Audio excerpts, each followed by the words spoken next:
하나님이 오늘 우리 주시는 기록된 말씀은 마가복음 1장 14절, 15절 말씀입니다. 신약 성경 53쪽입니다.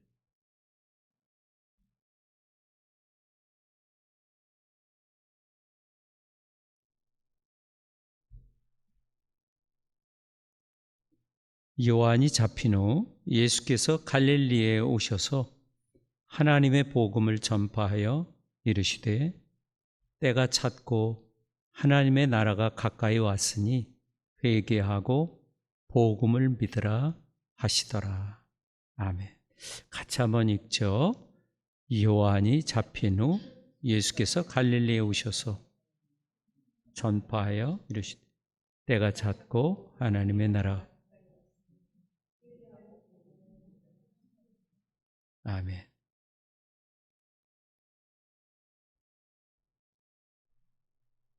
하나님께서 예수님을 종말의 왕으로 세우셨다는 겁니다. 마가복음에서는 이제 세상의 끝이 시작이 됐는데 그 세상의 끝의 왕이 누군가? 그것은 하나님의 아들이신 예수 그리스도가 이제 세상 끝의 왕으로 하나님께서 세우셨다는 거예요. 그래서 예수님은 하나님의 영, 성령으로 충만하셔서 하나님이 창조한 이 세상의 중심이 되셨다는 거예요. 그래서 예수님께서 이제 담대하게 하나님이 이제 이 세상을 다스립니다.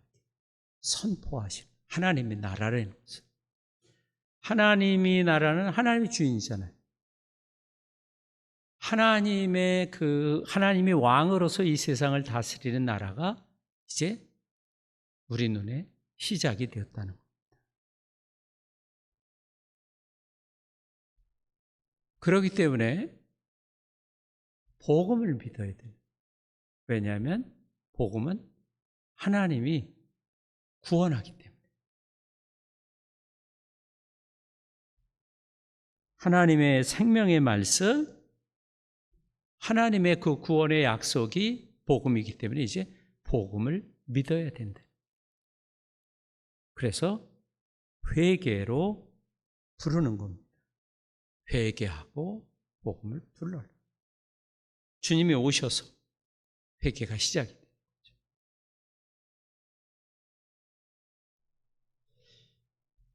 누가복음 5장 32절에는 내가 의인을 부르러 온 것이 아니요 죄인을 불러 회개시키러 왔다. 죄인을 먼저 불러서 회개하는. 기독교의 그 신앙은, 고백은 사람이 무언가를 하나님께 뭘 해서 하나님으로부터 인정받는 것이 아닌 거예요. 내가 무언가를 하나님께 한다는 것은 이미 하나님이 내게 어떤 사인을 보낸 거예요. 내가 알든 모르든 보이지 않게 하나님께서 사인을. 그래서 누가복음에는 그걸 좀 우리가 이해하기 쉽게 죄인을 불러 회개시키러 왔다. 그러니까 죄인을 불러서 복음을 믿게 하려고 주님이 이 세상에 오셨다는 거죠. 그러니까 우리가 하나님께 가는 게 아니라 우리에게 회개를 요구하시는데 그 하나님이 예수님 안에서 우리에게 오신 거죠. 그분이 내게 오셔서, 근데 그분이 내게 오신 것을 성경은 체험할 수가 있다는 거예요. 경험할 수가 있다는 거예요. 성경에 나오는 모든 인물들은 주님을 머릿속에서 혼자 상상하고 망상해서 믿는 게 아니라 실제로 다 만난 경험을 합니다. 성경 속의 모든 사람들은. 그래서 자기 고백이 있어요. 다 모든 사람들이 자기 고백이 있는 거. 안못 보는 사람은 내가 보지 못했는데 그분이 와서 나의 눈을 낫게 했다. 그러니까 개인적인 고백이 다 있는 거예요. 그래서 그리스도인들은 간증을 하라 그러면 한없는 거예요. 또 기도 가운데도 만나고.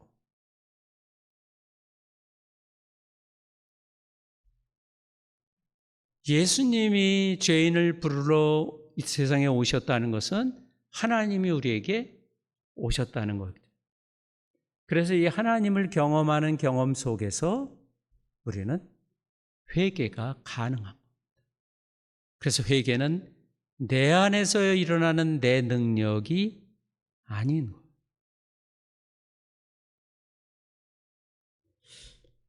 회개라는 말은 신약에서 신약 성경에 한 53번 정도 언급이 되는데 가장 많이 언급되는 게 누가복음하고 사도행전이에요. 누가복음에서 한 13번, 사도행전에서 거의 10번, 그리고 계시록에서 또 많이 언급이 되는데 죄인을 불러 회개시키러 왔다. 그러니까 죄인을 부르시는 그 부르심이 먼저인 거죠. 그래서 죄인을 부르셔서 그 회개라는 것은 시각을 바꾸라는 거예요. 방향을 바꾸라는 거예요. 그래서 모든 것이 은혜에서 시작이 돼요. 하나님의 은혜에서. 내가 그리스도인이 어떻게 행동을 해야 될까는 하나님의 은혜에서, 기초에서 시작이 되는 거예요. 그래서 로마서 6장 1절에는 그런즉 우리가 무슨 말을 하리요? 은혜를 더하게 하려고 죄에 거하겠는가? 은혜를 오해한 그 방종주의자들은 내가 은혜를 받았으니까 어때요? 죄를 아무리 져도 죄가 되지 않는다. 그러니까 어떻게 해요? 아무렇게나 살아도 된다. 이게 방종주의. 그게 구원파 이단이에요. 구원파 이단은 은혜를 교회보다 더 많이 강조해요. 그래서 구원파 이단으로 가는 사람은 교회에서 맨날 벌 받는다는 얘기만 듣는 그런 데서 있다가 구원파로 가면 복음으로 들리는 거죠. 왜? 거기는 은혜만 강조하니까.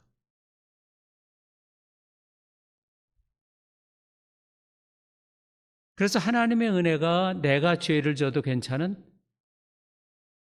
허가장이다. 이렇게.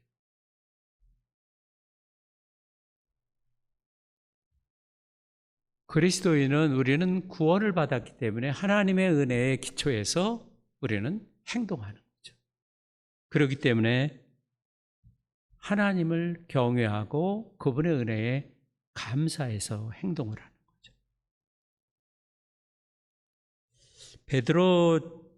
베드로가 사도행전 2장 38절에 너희가 회개하여 각각 예수 그리스도의 이름으로 세례를 받고 죄 사함을 받으라 그래야면 성령의 선물을 받으리라.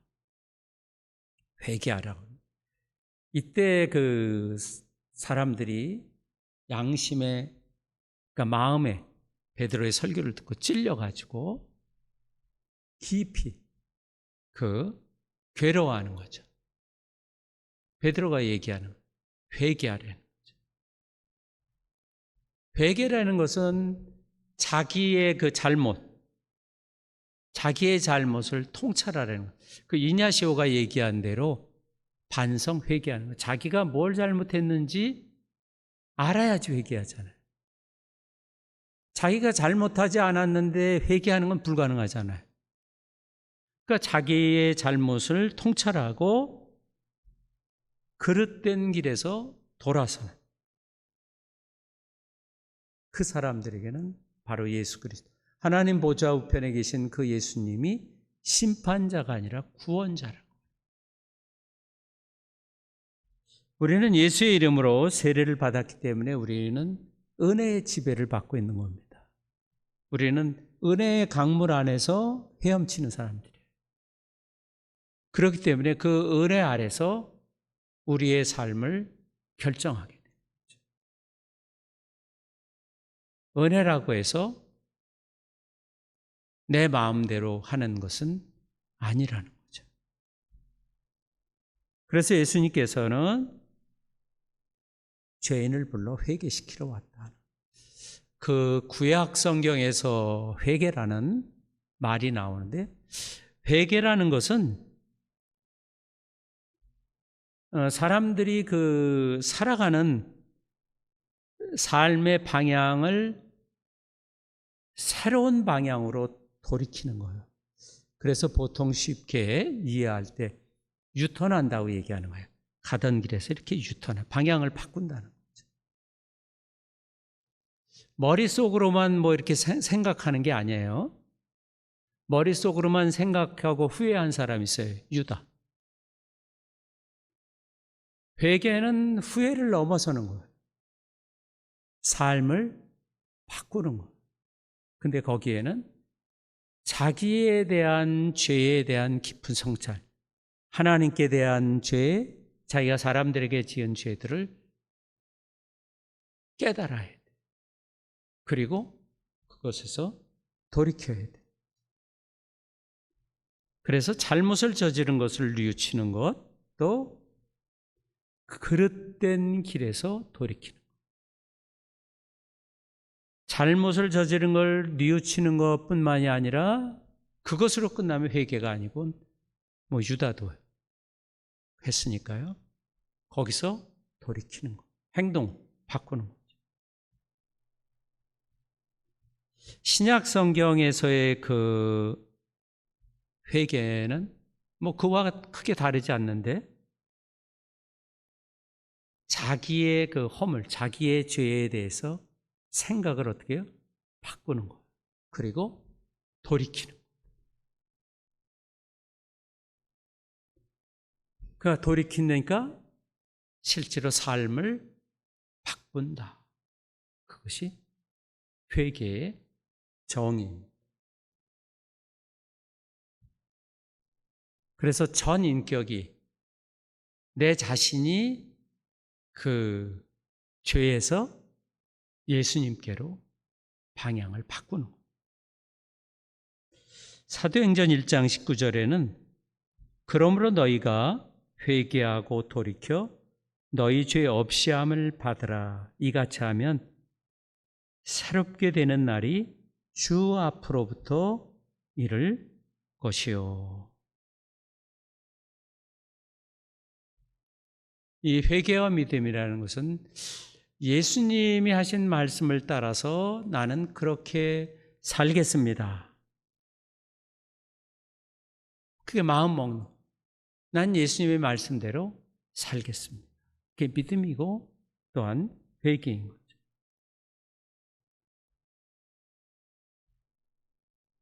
그래서 사람들이 회개할 수 있는 것은 예수님과의 만남 속에서 이루어지는 것입니다. 그러니까 사람들이 혼자 이렇게 후회하는 것과는 다른 의미입니다. 회개라는 것은. 회개는 주체가 있는데 그 주체는 하나님이라. 그 하나님의 은혜. 그분으로부터 내게 은혜가 올 때 나는 객체로서, 응답으로서 회개할 수가 있다는 거죠. 그래서 책임 있는 태도에 어떤 변화가 없다면 잘못된 길로 빠지고 결국 멸망할 수밖에 없는 거죠. 그래서 회개하라고 촉구하는 거예요.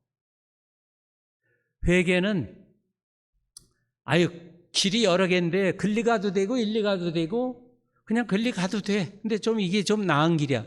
이것이 아니라 회개라는 것은 그 길은 멸망의 길이라는 경고인 거죠. 그렇기 때문에 그 길에서 돌이키라는 거죠.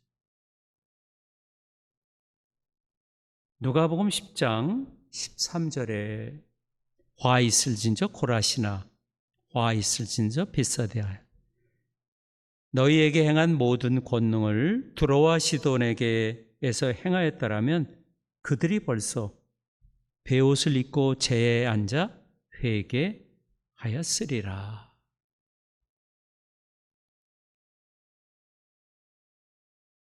이 누가복음에서 이 심판의 말씀인데요. 여기서는 깨닫지 못하기 때문에 회개하지 못하는 거죠. 그래서 깨달으래.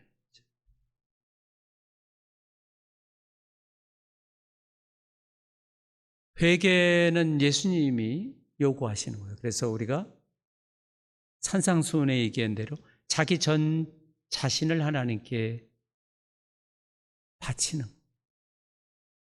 그래서 회개에는 순종이 포함되어 있는 거예요. 순종이 없는 회개는 불가능한 거겠죠. 그래서 예수님은 회개할 때는 죄의 지적이 있는 거죠. 죄를 지적하고 이제 회개하라. 그래서 죄에 대한 철저한 고백과 그리고 또 하나님만이 이 죄에서 나를 해방시킨다는 그 믿음이 있는 겁니다. 하나님이 죄인들을 향해서 죄를 꾸짖으실 때는 그냥 하나님이 실없이 하는 것이 아니라 분명한 이유와 목적이 있기 때문에 성경에서는 하나님이 경고하고 또는 회개를 촉구할 때 모두 다 하나님이 옳습니다라고 고백을 합니다. 우리는 죄를 지을 수밖에 없는 운명이잖아요. 우리가 구원받아서도 죄를 지을 수밖에 없잖아요. 왜냐하면 인간이라고 하는 그 한계가 있기 때문에, 그렇기 때문에 어떤 경우에는 내가 맞는 것 같고 하나님이 틀린 것 같이 그렇게 순간적으로 그렇게 생각이 든다 할지라도 우리의 고백은 하나님은 옳다고 하는 그런 고백을 해요. 그래서 하나님은 항상 옳습니다. 한번 고백합시다. 하나님은 항상 옳습니다.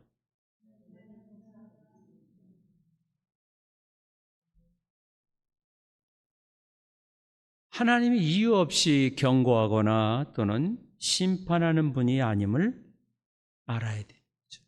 우리는 죄를 지을 수밖에 없는 그런 한계를 지닌 사람이라. 하나님이 항상 옳으심을 인정하는 믿음이 우리에게 필요한 것. 우리가 에스겔서를 묵상하고 있는데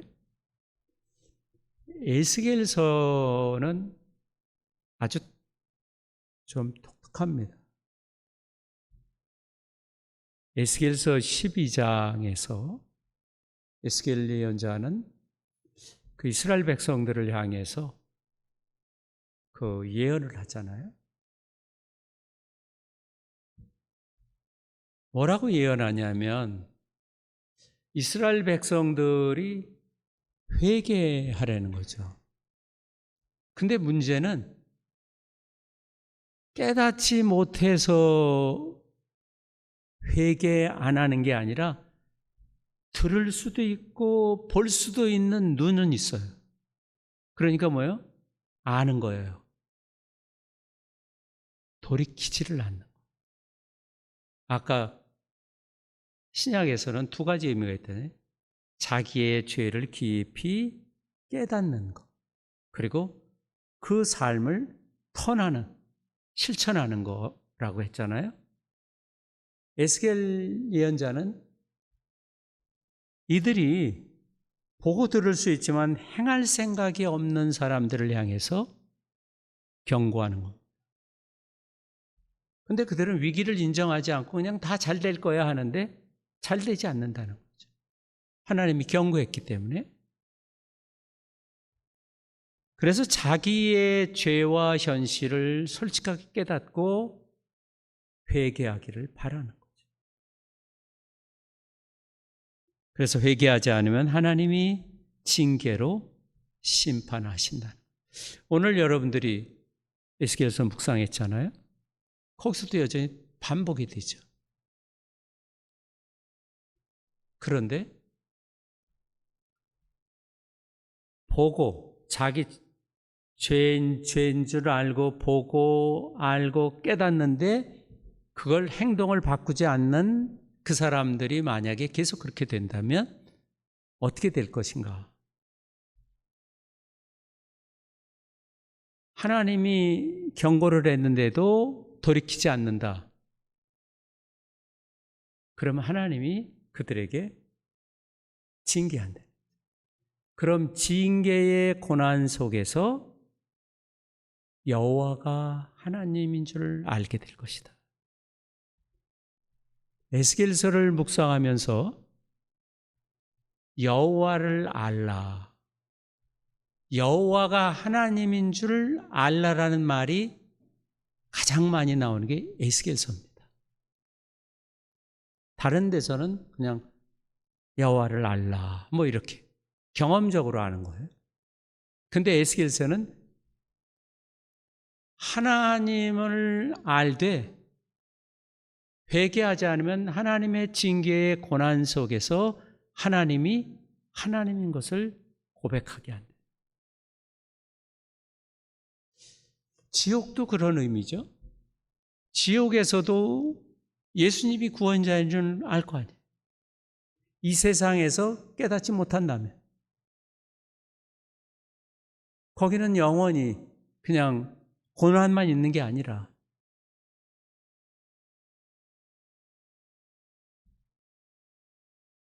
재난이 아무렇게나 닥친 운명이 아니라 의로운 하나님이 내리신 마땅한 심판이라는 사실을 깨닫게 하시는 거죠.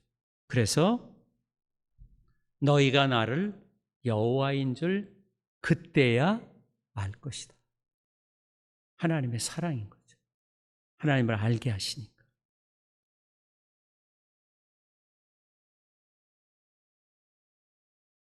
회개는 하나님의 선물입니다. 사도행전 11장 18절에 그들이 이 말을 듣고 잠잠하여 하나님께 영광을 돌려 이르되 그러면 하나님께서 이방인에게도 생명 얻는 회개를 주셨도다 하니라.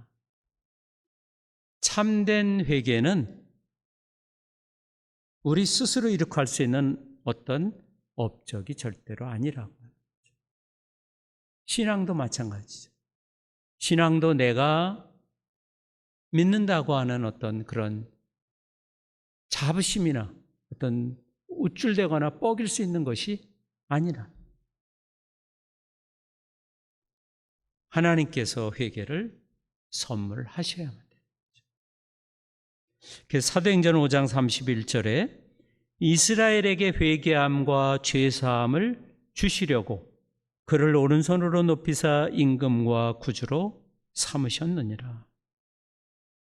디모데후서 2장 25절에도 그들에게 회개함을 주사 진리를 알게 하실까 하며, 그래서 교회는 다른 사람들이 그 삶을 돌이킬 수 있도록 진리를 말해야 돼. 반복해서, 계속해서. 그래서 잘못한 사람들을 회개할 수 있도록, 그리고 거기에는 끈기가 있어야 되고 친절해야 되고 또 언쟁을 피해야 돼. 그 사람들을 어떤 우습게 보거나 또는 경멸하거나 아주 무슨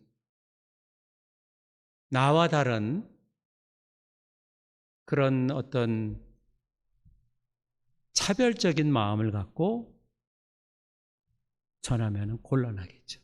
왜냐하면 예수님도 그렇게는 안 하셨기 때문에.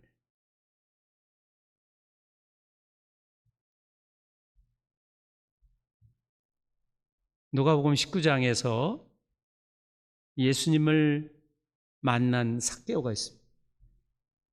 삭개오는 예수님을 만남으로써 그가 변화돼. 자기의 잘못을 다 돌아보면서 율법에 명령한 것을 따라서 다 어떻게 해요? 회개하기를 결단하는 거죠. 삭개오의 결단은, 회개의 결단은 예수님의 만남, 하나님의 은혜와 만났을 때 가능한 거죠.